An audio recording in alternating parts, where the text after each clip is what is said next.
أعوذ بالله من الشيطان الرجيم بسم الله الرحمن الرحيم وذكرهم بأيام الله صدق الله العلي العظيم وصدق رسوله النبي الحبيب الكريم ونحن على ذلك من الشاهدين والشاكرين والحمد لله رب العالمين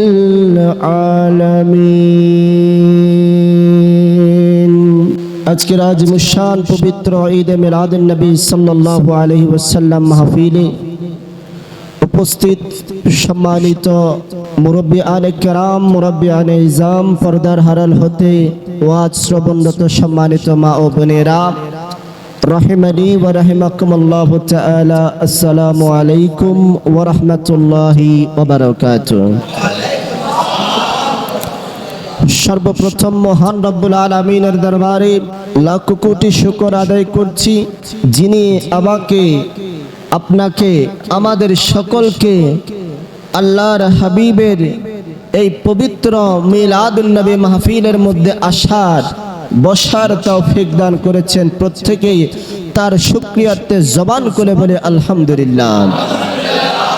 এবং সাথে সাথে আল্লাহর প্যারা মাহবুব সরওয়ারে কায়নাত বায়েসে কৌনে মক্কা সুরুরে কলবে সিনা হুজুর পুরনূর হযরত মুহাম্মদ মুস্তাফা সাল্লাল্লাহু তাআলা আলাইহি ওয়াসাল্লামের নূরানি রওজা মুবারকে লাখো কোটি দরুদ ও সালামের হাদিয়া তোহফা নজরানা পেশ করে আপনাদের সকলের কৃতজ্ঞতা আদায় করছি, যারা বড় ভক্তি মহব্বত নিয়ে এই আজম শান মাহফিলের মধ্যে এসেছেন।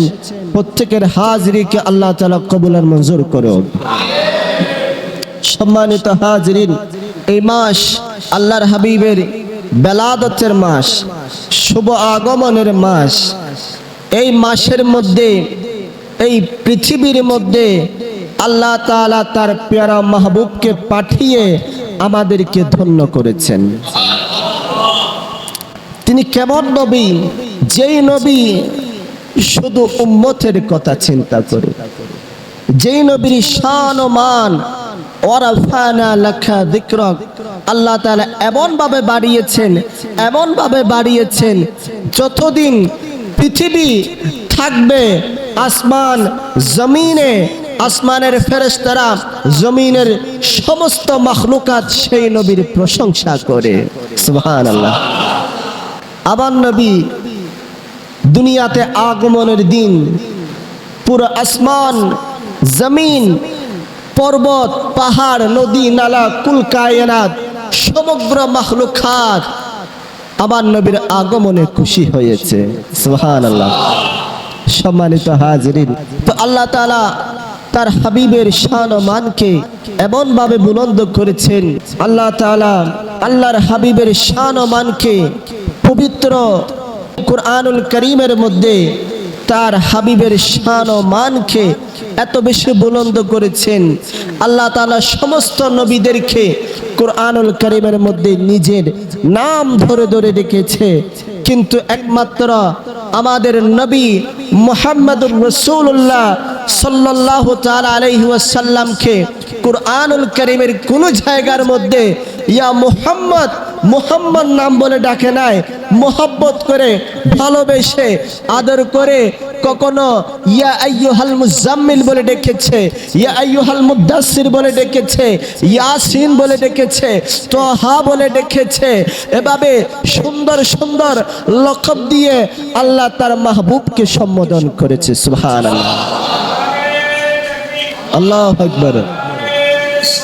ইয়া রাসূলুল্লাহ ইয়া রাসূলুল্লাহ দস্তরে জিন্দা খবর यासीन तोहा कमली वाला कुरान की तफसीर माहे नबुवत मोहरे रिसालत माहे नबुवत মোহরের সালাত সাহেবে খুলকে আজিম নবীজি আল্লাহ আল্লাহ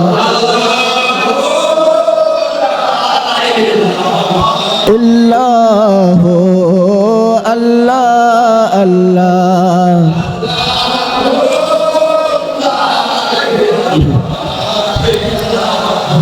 গভীর মনোযোগ।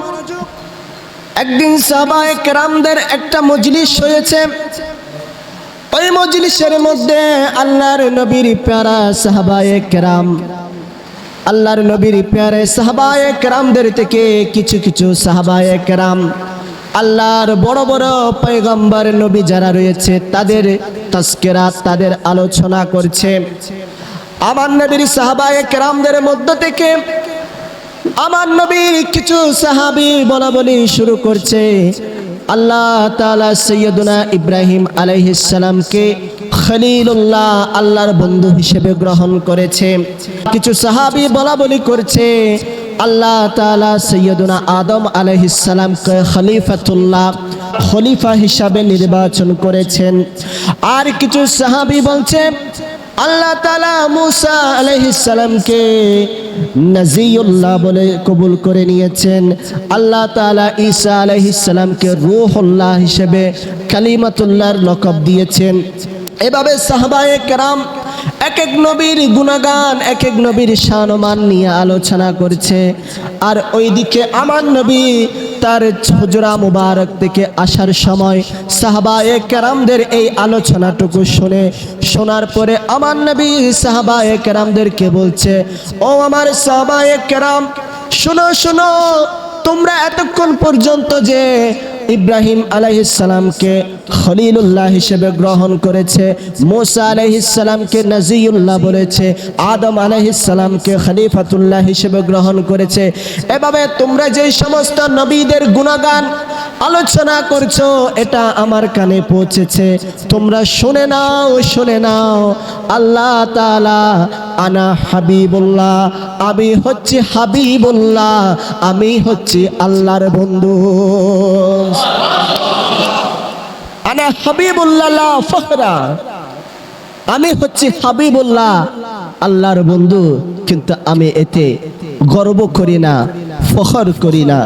শুধু তাই নয়, এই হাদিসে মুবারাকার মধ্যে আসছে নবীজি বলছেন আনা আউয়ালু শাফিউন, আমি হচ্ছি কাল কিয়ামতের কঠিন ময়দানে, কঠিন মুহূর্তে, যেই সময় শুধু নফসি নফসি করবে, ওই কঠিন সময়ের মধ্যে সমস্ত উম্মতেরা সেদিন সাইয়্যিদুনা আদম আলাইহিস সালাম থেকে ঈসা রূহুল্লাহ আলাইহিস সালাম পর্যন্ত প্রত্যেক নবীর দ্বারে দ্বারে যাবে।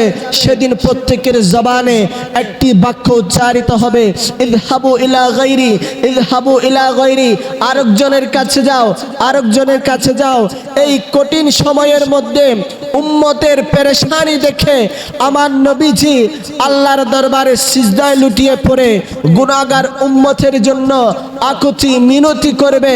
আর আল্লাহ তাআলা তার হাবিবের কান্না দেখে তার হাবিবকে ডাক দিয়ে বলবে, ও হাবিব, ইরফা রাসাখা, আপনার মাথা উত্তোলন করুন, ইশফা, আপনি সুপারিশ করুন, ফাশফা, আপনার শাফাআত কবুল করা হবে। সুবহানাল্লাহ।